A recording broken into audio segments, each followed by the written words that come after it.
Coming up in this Fincast, a look at the $20 pencilfish in a Tannin Aquarium.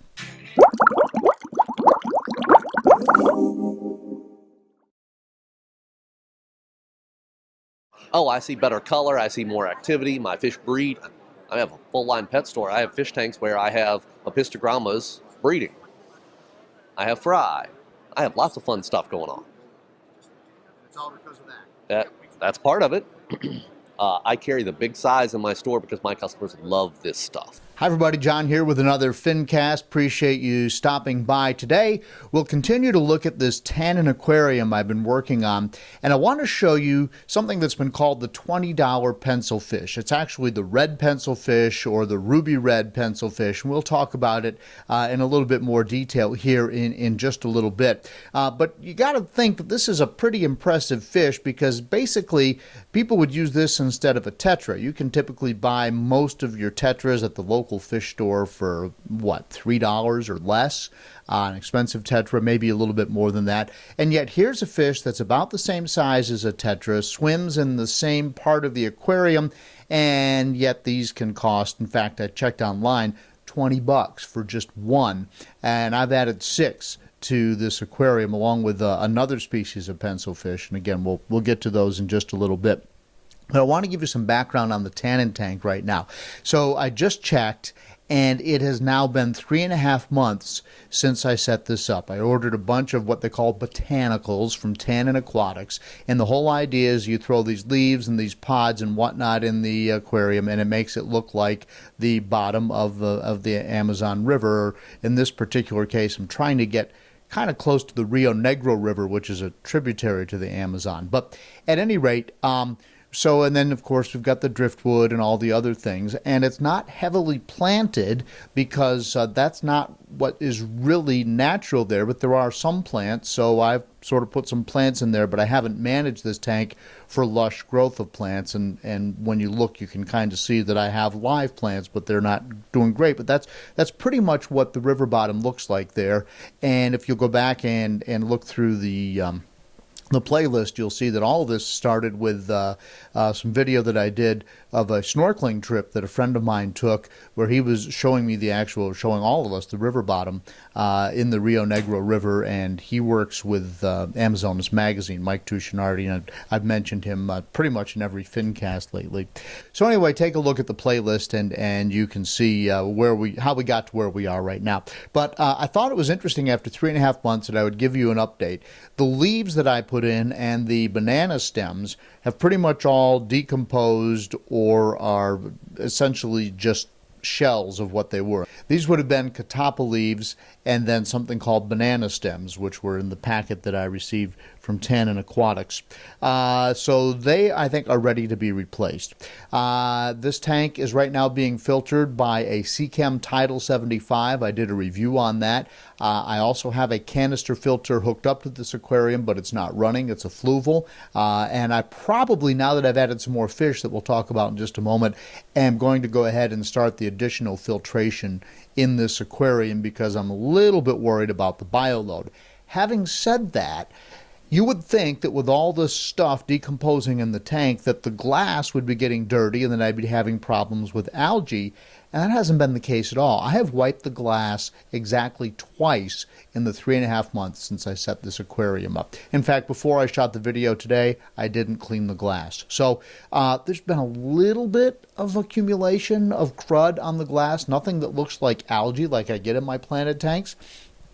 And the glass has stayed relatively clean. So whatever is going on with this sort of natural biotope seems to be working. Now that the tank is mature, I have felt comfortable in adding a larger number of fish. If you remember, we started out with a couple of apistogramma species, 2 pair of apistogramma Erythura, hope I'm saying that right, and of course I've got the checkerboard cichlids in there, and all of them are doing great. The male Apisto Erythura, the dominant male, is brightly colored, and then I'll see the 2 females and the subdominant male. It's very difficult to tell them apart because the subdominant male is not showing any color whatsoever. The dominant male is the fish that kind of owns the tank.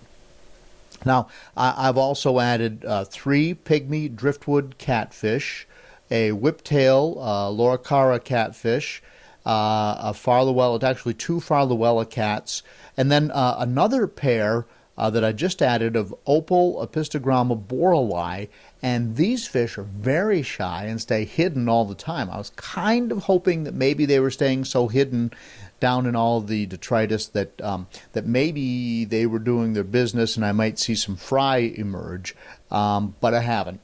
So I'll just kind of wait and see what happens there. But they're very shy. It's an opal apisto, so I'm not expecting it to be maybe as beautiful as some of the other apisto species, but right now they haven't colored up much at all, but they do seem to be happy, and they do come out and they do eat, but then they dart right back into their hiding places.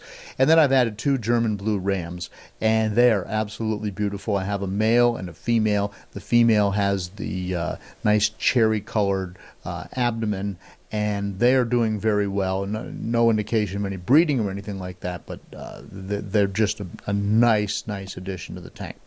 So let's talk about the pencilfish.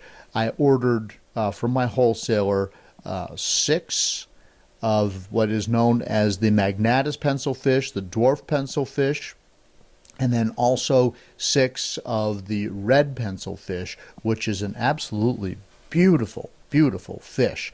And I'll put the Latin names on the screen, and I'll put a link to further information about all of these fish that I just mentioned in the description of the video. But let me tell you a little bit more about these pencilfish. This is also known as the coral red pencilfish, but it is a bright red fish. Pretty much in the wild, it is in sluggish water, small rivers, described swampy areas, and they like actually the dense growth of aquatic vegetation or the submerged woody structures and leaf litter, which is pretty much what we have happening in this aquarium. They only get to about 30 millimeters, which is what, an inch and a half, and they should be kept in a tank pretty much like we have here. They do like floating plants, and I have some that do real well. They like that decomposition. They like lower pH, 4.0 to 7.0. Mine is running a little bit higher than that for reasons I haven't been able to figure out.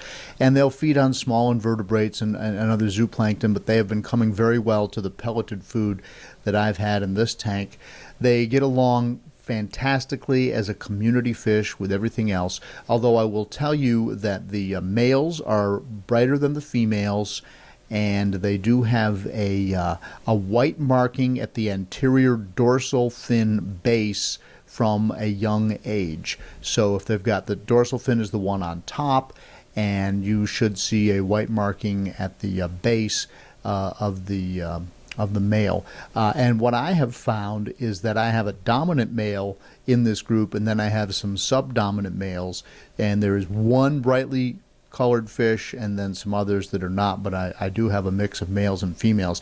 They don't like to stand still, and they seem to know when the video cameras pointed at them, and I didn't have a great deal of luck in getting the video of this fish. But this is a fish that if you look online, even if you go to like Live Aquaria, it's a $20 fish, and you've got to decide, do you want to have you don't want to spend that much money for something that basically replaces the tetra. Now, this is the perfect fish because it does come from the areas of the Amazon that match the biotope that we're setting up in this Tannin Aquarium. So it's a perfect fish for me. Now, let me tell you a little bit about the dwarf, the marginatus. And this comes from the marginatus word, means a distinct margin, which refers to the line on the side. This is also a pretty fish, and it's got red markings on its fins and then that dark stripe down the side. They don't get quite as large. They live in the same areas as the red pencilfish, the ruby red pencilfish. And they inhabit the same types and like the same types of water and so forth.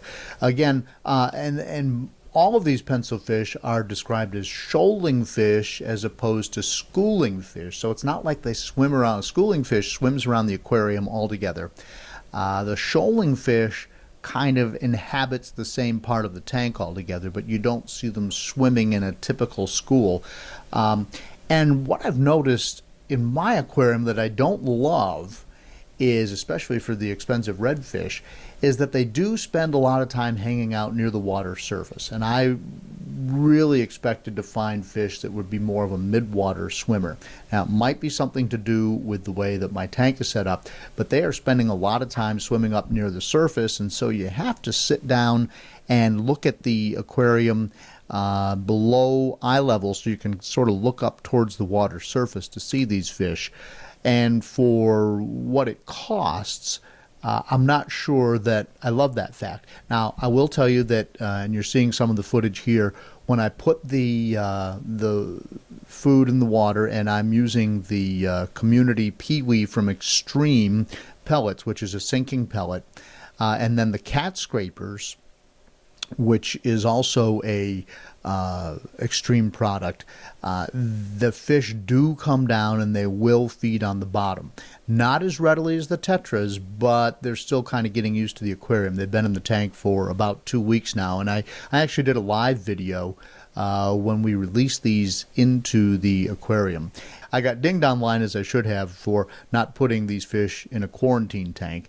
Unfortunately, I'm just out of space. I don't have a quarantine tank set up right now, and I'm also kind of in a hurry to move through with the video process, so I skipped an all-important step, do as I say, not as I do, and quarantine. But anyway, I showed the video where these were being released, and they went in the tank. They did very well, and since then they have colored up beautifully. So they seem to like my water, they seem to like the food, and they are a nice addition to the tank. And more importantly than having an aquarium when you're working on something like a tannin tank that is just gorgeous from every possible perspective, you're trying to work on a biotope situation here, and I'm wondering what you think. Maybe you could leave some comments down below. But if you're working on a biotope and you're trying to create, as my buddy said, a tank that is not perfectly clean all the time, where you have tea-stained water on purpose, then it makes sense that you would want to have the fish that live in that environment, and you're sort of kind of trying to hobby this up a little bit in terms of it's not just something that's a beautiful attraction to your room, but it's a project where you're trying to recreate a little piece of a river in South America. And so I think it's more important in that context. And I'm interested in what you have to say about this, but I think it's more important to create that biotope, to get the right fish in that biotope, and to try to make it all work. So I don't have the lush plants. I do have the tea-stained water. I have the pencilfish. Of course, I also have some tetras, and tetras are appropriate for this water also. But it was also an opportunity to look at and to keep something new. And because we have our aquarium service business, I have the ability to order these. I didn't have to pay $20 a piece for them, although they were expensive, even by wholesale standards. And I'm not going to get into background pricing, but it's something that it was worth doing. And going forward, I think I'll be excited to see what happens here. I've actually called up a male ruby red pencilfish, and if you look right there, you can see the white at the top of the dorsal fin. So that would be the indication that you definitely have a male. But in my aquarium, there's no doubt which one is the male. I mean, especially the dominant male, bright red and absolutely beautiful. And even the females are pretty, but not as pretty as that.